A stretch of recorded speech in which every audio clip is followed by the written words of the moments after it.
In Los Angeles, crime doesn't just live on the streets. It seeps into jails, local politics, and the underground economy. The city has more than 450 active gangs, but real power has always rested in the hands of a few. This is not a list of street legends. These are 10 names that force the FBI, the LAPD, and California's court system to rethink how they deal with organized crime. Number 10. T. Rodgers, Black P. Stones, The Jungles. Baldwin Village. Locals call it the Jungles. It looks peaceful from the outside, but once you step in, you realize it's a territory. No signs, no fences. Yet everyone knows this land belongs to the Black P. Stones. In Los Angeles, two colors never mix, red for the Bloods and blue for the Crips. And the Jungles are deep red. At the center of this area stands one name, T. Rodgers. Born in Chicago and raised in LA, Rodgers didn't go to college, he went to the streets. In the 1970s, while the Crips were expanding across South Central, Rodgers brought the Black P. Stone spirit from Chicago to Los Angeles. He built his own set in Baldwin Village. According to gang archives and later media reports, he was seen as one of the early figures who helped shape the Bloods network in the city. The Jungles are not like Compton or Watts. Its maze-like layout and tall apartment buildings create perfect lookout points for watchers and soldiers. If you're not from the neighborhood, don't drive in. According to the LAPD, an unfamiliar license plate could get checked, or even chased out. At one point, federal agents placed the Black P. Stones under surveillance for suspected ties to narcotics, weapons, and organized violence. Rodgers always said he wasn't a gangster, just a community organizer. But on the streets, reputation matters more than words. He had influence in his community. And in Los Angeles, influence means control. Outsiders saw blood and guns, but inside the gang, the rules were loyalty, respect, and fast retaliation. The Jungles witnessed many clashes with Crips sets, especially the Rollin' 30s Harlem Crips and the Hoover sets during the violent years. Between the early 2000s and 2010, the LAPD and the ATF launched several raids in Baldwin Village. Officers searched apartment blocks under court warrants. They seized hundreds of firearms and large amounts of narcotics. The Jungles became a symbol of the city's gang war. Unlike many from his generation, Rodgers didn't lose his life to violence. He chose a different path. He founded Sidewalk University, worked as a consultant for the film's Colors and Training Day, and used his reputation to reduce violence instead of spreading it. On August 19, 2021, T. Rodgers passed away. People asked, was he a gangster or a peacemaker? His record showed both sides existed together, confronting gangs while also mediating peace. Because in Los Angeles, no one survives the Jungles without knowing how to live between two worlds. Number 9. Armen Kazarian, Pazo. When people think about organized crime in Los Angeles, most picture the Bloods, the Crips, or the Mexican Mafia. Few realize the city is also home to a quieter, more complex network, a Eurasian organized crime structure operating behind the scenes. One of its key figures was Armen Kazarian, known as Pizzo, who lived in Glendale, California. According to the U.S. Department of Justice, Kazarian was identified as a Vor v Zakone, Russian for thief-in-law. It's not an online nickname. It's a formal rank within the post-Soviet criminal hierarchy, a title tied to arbitration, decision-making, and protection of illegal enterprises. Court records show Kazarian acknowledged this rank when entering his plea. On October 13, 2010, the FBI in the Southern District of New York announced the Mirzoyan-Turjanian case. 44 defendants were charged in a multi-state criminal network. According to prosecutors, the group carried out Medicare fraud, identity theft, money laundering, extortion, and large-scale financial scams. The total loss was estimated near $100 million. Kazarian was not named as the ringleader, but the government said he acted as the Vor, the figure who approved activities and collected payments to settle disputes inside the organization. On July 8, 2011, Kazarian pleaded guilty to RICO conspiracy, a charge used to dismantle criminal enterprises. The FBI confirmed it was the first time a Vor of Zakone had ever been convicted under the RICO statute in the United States. On February 8, 2013, he was sentenced to 37 months in federal prison, followed by 3 years of supervised release and a $60,000 fine. The Kazarian case drew attention because it exposed a different kind of organized crime. Not territorial, not loud, but financial. Many confused him with members of the Armenian power gang, but court documents showed otherwise. He operated in a separate, international structure.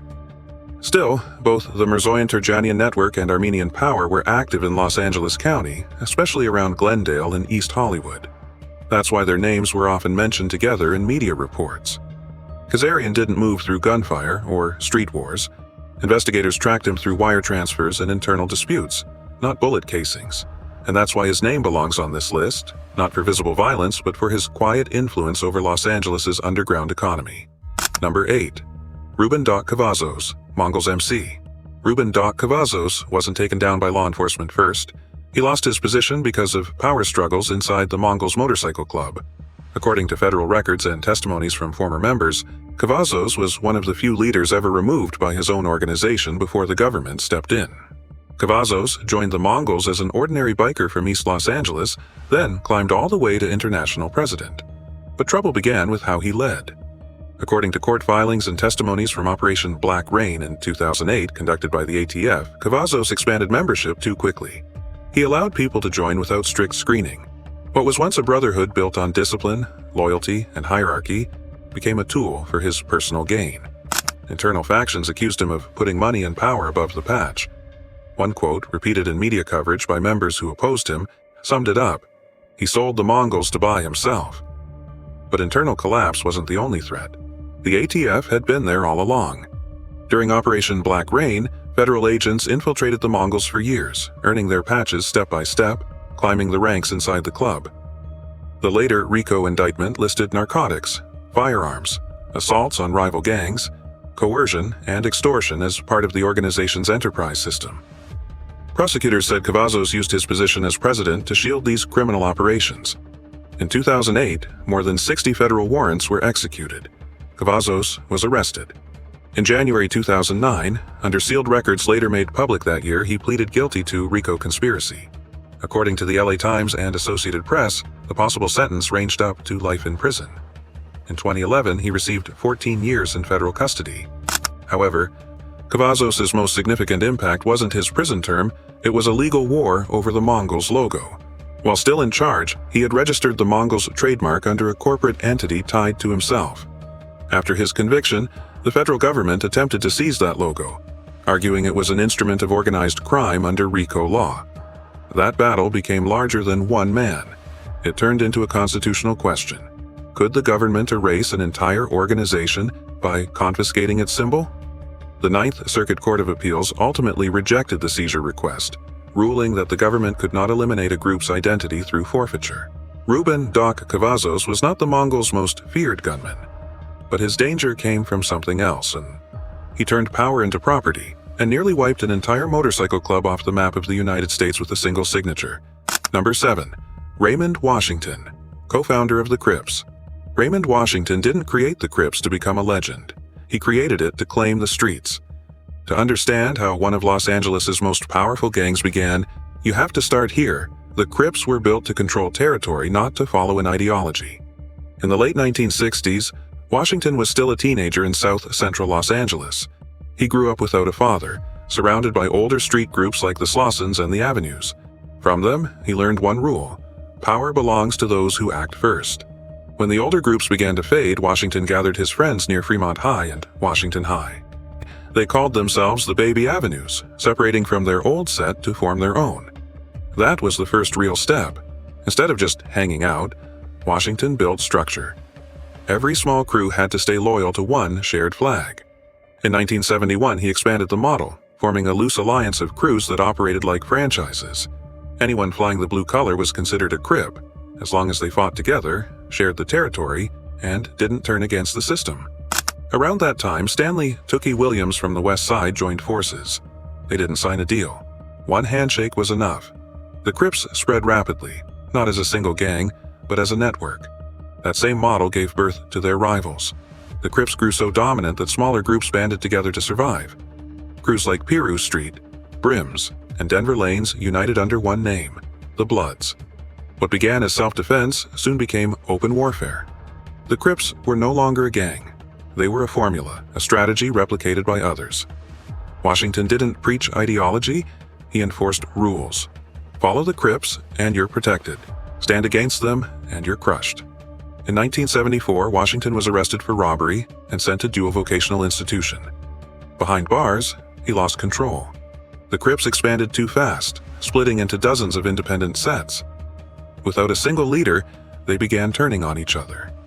The first Crip-on-Crip wars came from the very structure Washington had created. On August 9, 1979, Raymond Washington was shot and killed in South Los Angeles. No suspect was ever convicted. The Crips didn't stop. They spread beyond Los Angeles County, across California, and then nationwide. Washington died at 25, but his influence didn't die with him. It lived in the structure he left behind, a blueprint copied by others, followed by thousands who would later carry the name and the legacy he created. Number 6. Sanyika Shakur, Monster Kody. 8 Trey Gangster Crips. Sanyika Shakur once said something chilling in his memoir, "I wasn't born violent, I was taught violence." His birth name was Kody DeJohn Scott, but South Central gave him another one early on, Monster. He grew up on 83rd Street, the heart of the 8 Trey Gangster Crips, a set long known for its deadly rivalry with the Rollin' 60s neighborhood Crips. There was no initiation speech, no ceremony. At 13, Kody was jumped in, beaten by members to prove he could belong. According to police reports quoted in his book Monster, his nickname came after a brutal attack that left a victim unrecognizable. An officer at the scene reportedly said, "This guy is a monster." The name stuck for life. The feud between 8 Trey and Rollin' 60s became one of the most violent Crip-on-Crip conflicts in South Central. Outsiders often think the Crips share one color, but in reality the Crips have taken more lives from their own than from their rivals, the Bloods. According to the Los Angeles Times in 1992, the war between 8 Trey Gangster Crips and Rollin' 60s lasted at least 7 years, spreading across Florence, Western, and Hyde Park. Every block had a side. Kody didn't join for money or status. What he chased was respect, the kind that only the streets could give. In the Crip code of that era, respect came through violence. He lived by that rule. Armed robberies, street fights, endless stints in and out of juvenile halls and prisons. To Kody, violence wasn't cruelty, it was survival. But inside prison, something changed. At Pelican Bay and in SHU units, the special housing units, Kody began to see the causes behind the war, not just the territory lines. He changed his name to Sanyika Shakur, embraced new African ideology, and wrote Monster, the autobiography of an LA gang member published in 1993. The book didn't glorify gang life. It dissected the psychology of violence, how it's learned, taught, and repeated. Critics called it one of the most authentic street memoirs ever written. Still, leaving that life wasn't easy. Shakur reoffended multiple times. In 2017, he was arrested for assault and held in San Diego County Jail. After his conditional release, he passed away on June 6, 2021, in Oceanside. According to the San Diego County Medical Examiner, the cause was a stroke. Monster Kody's story reflected the deep scars of South Central's gang culture, and how learned violence passes from one generation to the next. In the end, like many born from the streets, he was erased by the same world that created him. Number 5. Duane Keffe D. Davis, Southside Compton Crips. Duane Keith Davis, the streets called him Keffe D. He wasn't a rapper, he wasn't chasing fame, he was a Southside Compton Crip, what prosecutors later called a shot caller. On September 7, 1996, Las Vegas, the world remembers it as the night Tupac was shot. But in court files, it was a retaliation. According to Nevada prosecutors, it began at the MGM Grand, where Tupac and Suge Knight assaulted Orlando Anderson, Keffe D's nephew, inside the casino hallway after a Mike Tyson fight. That 30-second brawl reignited an old war, South Side Crips versus the mob Peru Bloods. The 2023 indictment describes what followed. A few hours later, Keffe D sat in a white Cadillac with 3 others, Orlando Anderson, Terrence Brown, and DeAndre Smith. The car pulled up beside the BMW carrying Tupac and Suge Knight at the intersection of Flamingo and Koval. 4 shots from the Cadillac's window changed American pop culture forever. 3 of the men in that car are now deceased. The only one still alive, Keffe D, is the man on trial. Davis pleaded not guilty. But prosecutors presented a key point to the grand jury. Davis had already talked about that night in his memoir Compton Street Legend, and in several public interviews. The state called those statements indirect confessions. His defense countered that they were exaggerated for entertainment. The legal focus now revolves around a single word: proffer. In 2008 and 2009, Davis met with investigators under a limited proffer agreement, allowing him to speak truthfully without those statements being used directly against him. But a proffer is not full immunity. That's why, nearly 27 years later, the case was reopened.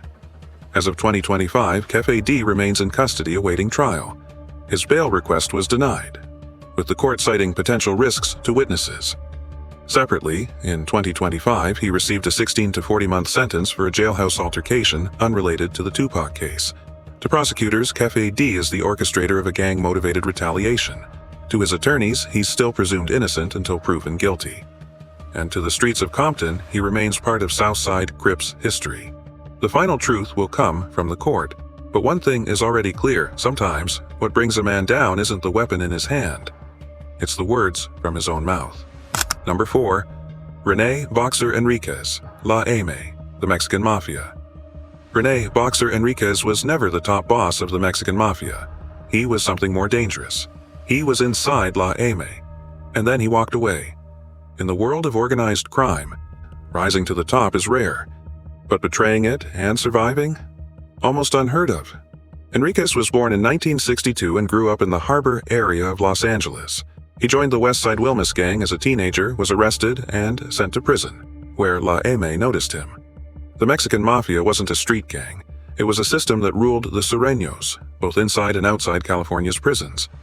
To survive in La M, you needed to command, not just fight. Enriquez understood that, and he climbed fast. He was made, officially initiated into the Mexican Mafia while behind bars. According to court records from 1989, Enriquez participated in 2 homicides, Cynthia Gavaldon and David Pelin Gallegos. Gavaldon was targeted for refusing to pay street tax. The Los Angeles Times reported that before she was killed, she was forced to inject heroin, a brutal warning to anyone defying La M's taxation system. But Enriquez wasn't just a hitman. In later federal interviews, he explained how La M evolved from chaotic violence into organized control, ending random drive-bys because they wasted bullets, produced no profit, and replacing them with economic systems like street tax. According to the California Department of Justice, La M taxed local Sureño sets in at least 13 Southern California counties, turning prisons and neighborhoods into one continuous criminal revenue stream. Power, however, always comes at a cost. Enriquez was isolated in the Pelican Bay SHU, California's highest security unit. After years in solitary confinement in 2003, he defected. Debriefing and cooperating with the FBI, the ATF, and the LAPD, he transformed from an enforcer into an informant, teaching law enforcement how La M operated. His testimony helped dismantle several criminal networks, but his defection carried a death sentence from within the organization. That silent order remains active today. Enriquez was repeatedly considered for parole, yet California governors consistently denied it, citing extreme security risks. In 2022, the parole board approved his release, but ongoing legal motions have kept his status uncertain. Rene Enriquez stands as a rare example of one truth. Within La M, there are no ex-members, only survivors, and the ones who don't make it. Number 3. Jose Fox Landa-Rodriguez, La M, Los Angeles jail system. According to a 2018 federal indictment, Jose Fox Landa-Rodriguez controlled the Mexican Mafia's operations inside the Los Angeles County jail system. Investigators described his structure as a shadow government that ruled drugs, money, and violence inside the Men's Central Jail and Twin Towers facilities. Fox's power relied on 2 main revenue streams. The first was known as the Dirty Thirds, a 1/3 tax. Any narcotics entering the jail owed 1/3 of their value to La M. No one could sell until the Mafia's share was sold first. The second source was called the Kitty. Latino inmates were required to contribute a portion of their weekly commissary funds to a collective pool. That pool was recycled and resold within the jail, generating more profit. Reports from the California Department of Justice confirmed that La M imposed this tax system on Sureño gangs across at least 13 Southern California counties, turning correctional facilities into steady sources of income. The indictment revealed that Fox maintained communication channels both inside and outside through coded letters, contraband phones, and trusted messengers. A single handwritten note could carry orders to tax, to punish, or to authorize a hit. His influence didn't come from charisma. It came from his ability to organize and maintain discipline through fear and order. Fox's name also appeared in the 2013 La Familia Michoacana case. The U.S. Department of Justice reported that La M had negotiated with Mexican cartels, trading street control and prison influence for access to methamphetamine. Audio tapes released by the Los Angeles Times in 2024 included Fox in discussions about these deals, suggesting that Landa acted as an intermediary between major criminal organizations. Court filings also mentioned the use of attorneys to pass messages outside. One lawyer, accused of relaying Fox's orders, later pleaded guilty to a reduced charge and avoided prison, a sign of how effectively Landa exploited loopholes in the justice system. On May 6, 2025, a federal court sentenced Jose Fox Landa-Rodriguez to 195 months for organized crime and conspiracy to commit violent acts, followed by deportation upon release. Fox's case proves one harsh reality about Los Angeles crime. Real power doesn't always live on the streets. Sometimes it rules from behind the bars. Number 2. Timothy Joseph McGhee, Toonerville Rifa. According to Los Angeles court records, Timothy Joseph McGhee was once described by prosecutors as one of the most violent figures tied to the Toonerville Rifa 13 gang, operating in Atwater Village, northeast Los Angeles. He was captured in 2003 after a multi-agency manhunt and sentenced to death in 2009. But in April 2025, the California Supreme Court overturned that verdict, resetting the case to its legal starting point. As of now, McGhee is presumed not guilty on those charges until a retrial occurs. His world wasn't Hollywood. It was Atwater Village, along the Los Angeles River, near Glendale and Glassell Park, where the Toonerville gang had ruled since the 1950s. Investigators said that by the late 1990s, the group was caught in a cycle of retaliatory shootings and territorial conflicts. McGhee was accused of organizing ambushes, intimidating witnesses, and ordering attacks both inside and outside of custody. According to Los Angeles Times trial coverage from 2009, McGhee spent months on the run between 2002 and 2003. He was placed on the high-risk fugitive list before being captured in Bullhead City, Arizona. Witnesses testified that he used police scanners to monitor radio traffic and even tried to ambush LAPD patrol units in Atwater Village in 2000. For that reason, many outlets described him not as impulsive, but as calculated and organized. However, the death sentence from 2009 was vacated in April 2025. The California Supreme Court ruled that the trial judge had improperly dismissed a juror who questioned witness reliability, a procedural error that invalidated the verdict. The case has now been returned to the Los Angeles court system for retrial. Even on death row, McGhee remained a disciplinary concern. In 2012, NBC Los Angeles reported a staff assault involving a homemade weapon in the high-security unit. His legal status may have changed after the Supreme Court ruling, but his behavioral record did not. McGhee's story isn't about street fame. It's about a 20-year legal battle, a conflict between the justice system, the jury, the witnesses, and the process itself. Until a new verdict is reached, Timothy McGhee stands in the middle, once a condemned man, now a defendant waiting to be tried again. Number 1. Marvin Shyboy Mercado, Asian Boyz. According to a 2011 Los Angeles court ruling, Marvin Aclaro Shyboy Mercado was convicted of 8 homicides and 10 attempted murders. He received 8 consecutive life sentences without parole. Court documents stated that these crimes were not driven by money or disputes, but by fear and the pursuit of power on the streets. Many victims were not gang members, but everyday civilians caught in the crossfire. Mercado was a prominent member of the Asian Boyz, a street gang formed in the late 1980s within the Southeast Asian immigrant community after the war.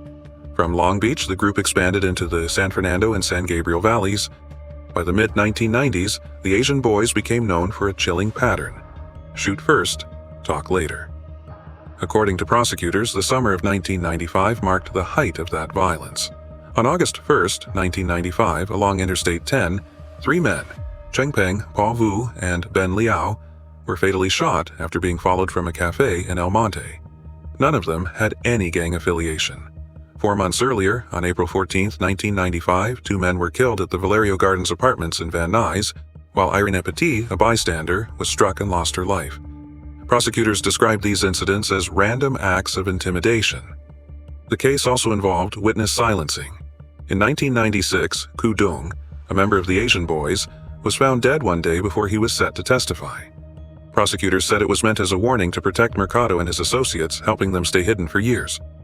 After being indicted, Mercado fled the United States and lived under a false identity in the Philippines for nearly a decade. In 2007, a joint task force involving the LAPD, FBI, and Philippine National Police tracked him down and arrested him in a suburban Manila neighborhood. In 2011, a jury found him guilty. In 2013, the California Supreme Court denied his appeal. The sentence remained final. Marvin Mercado stands as a rare case in Los Angeles history, a man who used violence not for profit or control, but for fear itself. His actions blurred the line between crime and chaos, and for that reason his sentence wasn't measured in years. It was measured in the lives that would never return home.